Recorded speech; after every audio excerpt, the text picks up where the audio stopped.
好，大家好，我们是都影时代。那我是杨子宁，我们的组员有蔡元达、山志璇，然后杨俊凯、陈世新跟李义璇，然后还有林杰胜他在国外。好。Today we are going to discuss the relationship between middle class income trap and disparity between the rich and the poor. This is our outline. And the following is definition. Middle class income trap is that income per capita in a country reaches a middle class of the world and then gets stuck at that level due to failing to develop in a good way. The country may face insufficient power to move on, and then its economy tends to be stagnant. 那中等收入陷阱它的特征主要有4个。第一个是收入差距的拉大，也就是我们今天最主要探讨的贫富差距的问题。第二个是资本累积缓慢，那我们这个待会会用 Solo 模型来跟大家说明一下。至于第3个劳动力转移困难跟第4个民主进程缓慢，比较不是我们这次探讨的部分，所以我们会针对前2个特征来分析中等收入陷阱。好，那接下来是经济模型，我们采用的是 Solo Model。好，那大家可以看到这条数学式，这个 Y 就是产出，那 L 是劳动 ，K 是资本。那它这条式子 A 去乘以 K 倍的阿尔法次方，再乘以 L 的1减阿尔法次方，是一个很标准的科布道格拉斯型，所以我们也可以很清楚的知道它是固定规模报酬。这个 A 是一个常数，代表技术的高或是低。好，那第2行是一个小 y， 那它是代表平均劳动产出，也就是用总产出 y 去除以总劳动数 L。那算出来会发现它是等于 A 去乘以 K 倍的阿尔法次方，所以我们可以得出一个结论，就是平均劳动产出是和总劳动人口没有关系，是跟资本比较有关系。所以总共这个模型有3个假设。那 Assumption 1 is no labor force growth. Assumption 2 is no improvement in productivity. A is constant. Thus, all the action comes from the accumulation of capital, which is governed by investment and depreciation. Assumption 3 is all deposit turn into investment.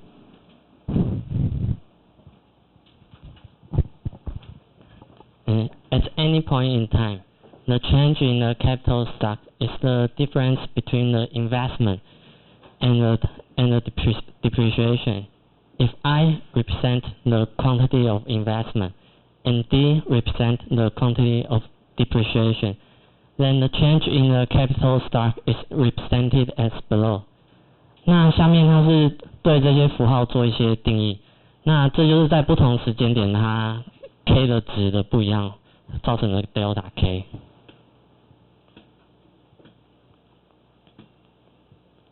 那大家可以看到这条图中有3条线。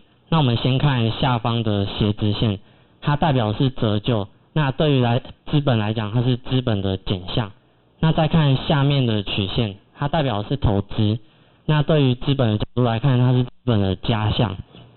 那我们再看这条虚线的右半边，它是折旧在投资的上方，所以它的折旧是大于投资，所以它的资本是会减少的，它会往左边移动。那再看这条虚线的左半边，它是投资大于折旧，所以它的资本是会增加的，所以也是会往 KSS 这个地方移动。那综合上述左右两边，它们都会往 KSS， 也就是 K 的 steady state， 一个稳定的阶段。那对应到最上面这条曲线，这条曲线是它的产出，所以它 KSS 对应到 YSS 也是一个稳定阶段的产出，所以他们就会陷入一个收入上的陷阱而无法脱离。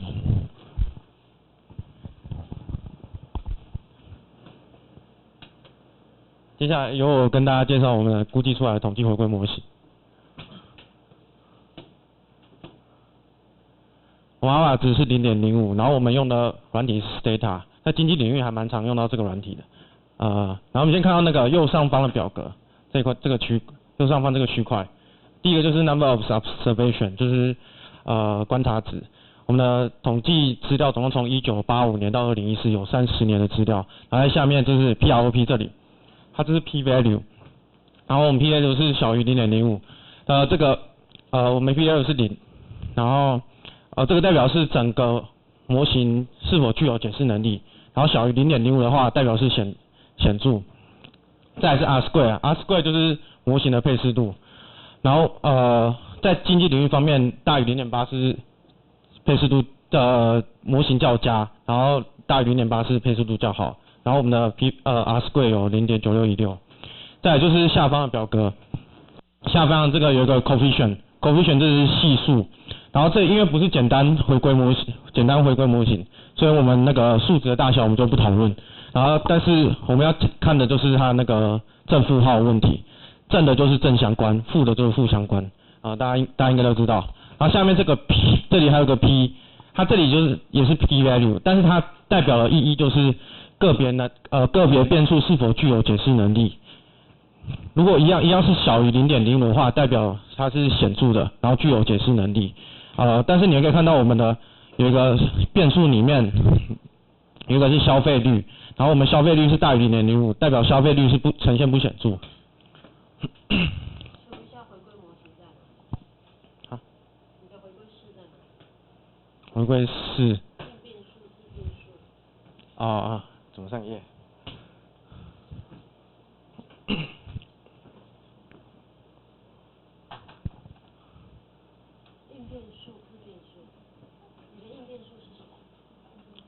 我们的应变数是吉尼系数，往上。我们应变数是吉尼系数，然后那个自变数有名目 GDP， 每人名目 GDP， 然后还有失业率，毛投资率，然后还有消费率。然后这是 VF 检定贡献性的检定，然后如果大于10的话，代表有贡献性的问题，然后我们都是小于10，然后所以没有贡献性的问题。好，这是我们自行绘制的那个我们吉尼系数的那个的数据资料。然后因为吉尼系数特别画出来，就是因为吉尼系数是我们的应变数，然后想大家看到我们那个整个吉尼系数的资料数据是怎么样。然后我们资料是从1985年开始，那时候的吉尼系数是 0.35， 然后到2014就是去年，我们的吉尼系数大概是 0.29， 是稳定的向下减少。然后吉尼系数我讲一下，吉尼系数越低的话，就是代表贫富差距越小，所以我们其实台湾贫富差距是越来越小了。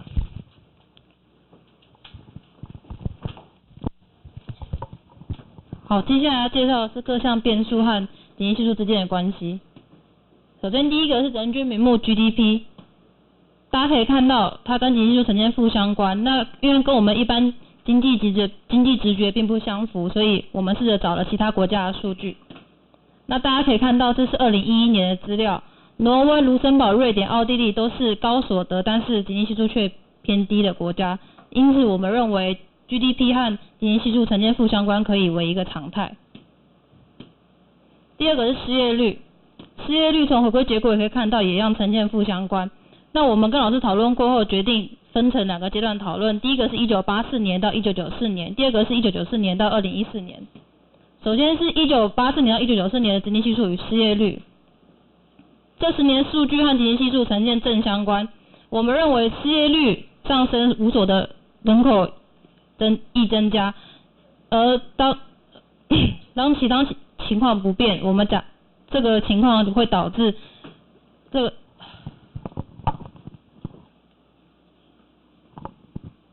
情况会导致贫富差距扩大，收入分配趋向不均，长此以往下来就有可能跌入中等收入陷阱。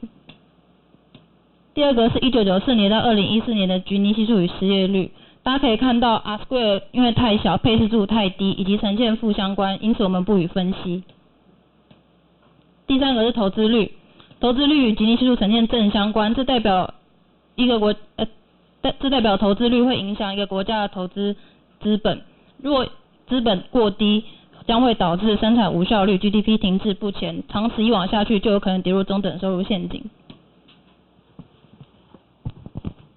好，那接下来我为各位介绍一下都市化程度。然后都市化程度由我们的统计图形可以看出它是属于正相关的，然后这与我们经济直觉是有关的，因为都市化程度越高的话，代表说那个贫富差距越大，吉尼系数理当会上升，所以在我们一些的外面有些解释，叫马太效应也有这样说明，说那个当都市化程度越高，所有资源越集中于都市，造成贫富差距、城乡差距的贫富差距越来越大。例如台北市的教育资源跟台东市的教育资源就有明显的差别。好，那接下来为各位介绍消费成长率。你可以看到我们消费成长率是无关的，然后为了证明它这个消费成长率是否对整体的变数是否有影响，所以我们把消费成长率进行删除。你会发觉到它的配置程度还是一样大于 0.8， 所以消费成长率理当可以作为忽略。好，那接下来由易璇为你做个讲解。According to our statistical analysis, the model shows that it's different from economic intuition. For example, nominal GDP per capita and the unemployment rate are negatively related to Gini coefficient. It may be that there are insufficient samples of the model.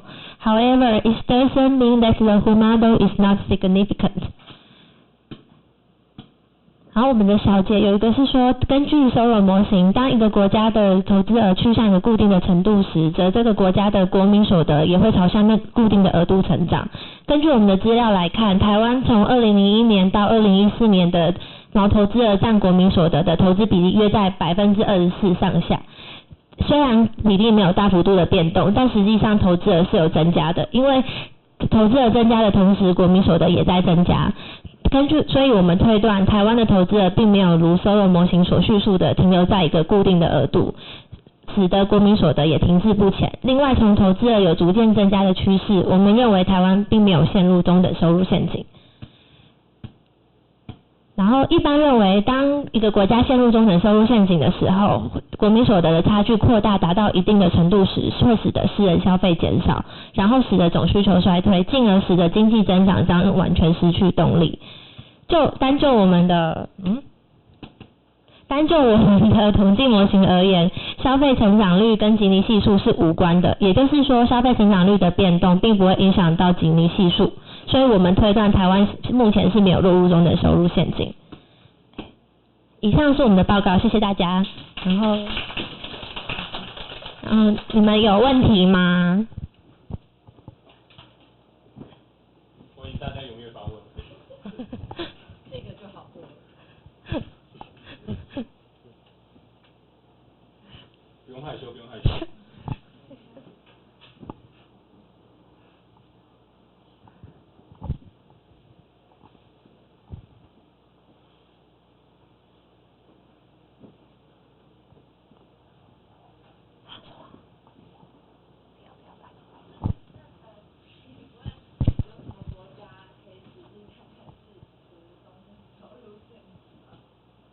好，第一个问题，还有第二个问题。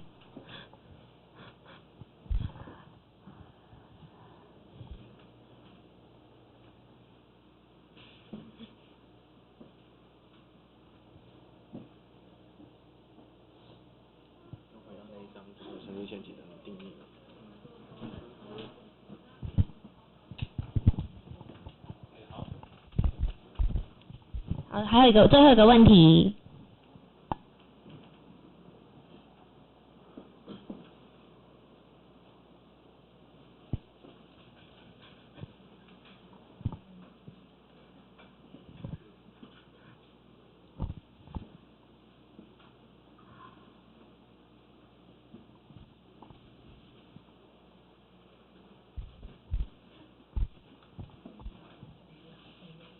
给你个机会哦。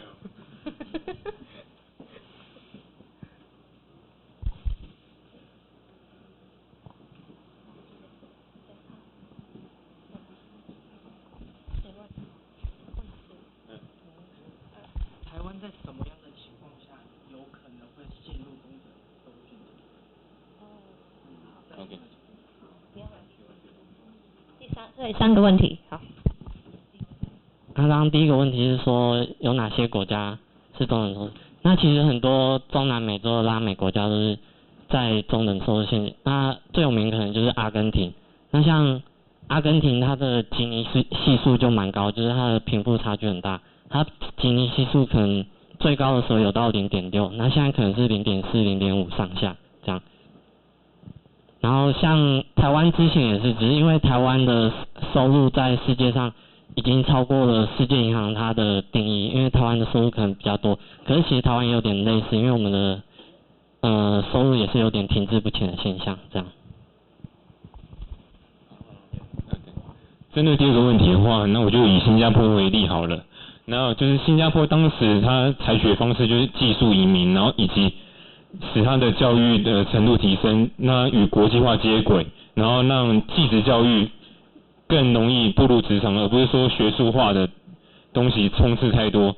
然后至于韩国方面的话，他也有在培养这方面的技术人才。之前有看过一则报道，他们也有专门的电玩学校，就专门培养一群专门有能力制作电玩，然后有能力竞赛的一些人才。所以我想说，如果面临到这种的危机的话，我们可以想办法就是教育改革或者是一些的产业转型，就慢慢能步出这样的问题。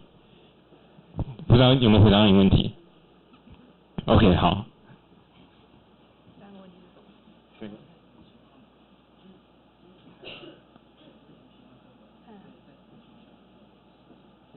会录痛的时候先接。可以再讲清楚一点吗？哈？你重新问一个，好。就是如果台湾大家都会觉得有 M 型化社会，所以会觉得贫富不均，基尼系数是。你就说为什么大家感觉好。好，这个同学他的问题应该是说，大家普遍上的感受都是我们的贫富差距越来越大，那基尼系数为什么算出来是越来越小？那就是因为像我前几天刚好有个报道，就是说政府统计出来一个数据，就是我们的贫富差距确实在缩小。那可是就是大家就觉得怎么跟我们的认知上有误？那后来就是我看到那篇新闻是有去访问中央大学的经济系教授，那个教授的说法是说，那个数据是采用大家的收入来去分析的，那可能就是他没有含一些比如说什么房地产啊这些不动产的这些所得，所以就是说可能是这些数据上的东西就是会因为他分析的东西不一样，所以会带来的数字也会不一样。所以我们的感受可能就是有钱人很多，可是他们的资产可能也不在台湾，或者是没有在计算的那个数据里面。对，好，谢谢大家。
主要是管理组的同学来问。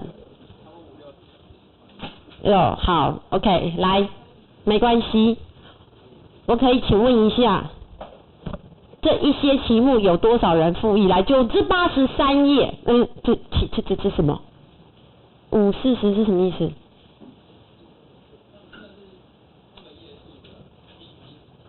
哦，9至43页第5题 ，OK， 好，我们还是从前面来吧，来，9至43页第5题。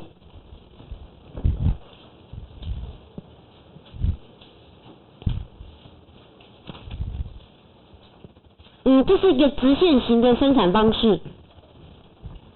来，请问一下这个题目大家的问点在哪里？你不会的点在哪里？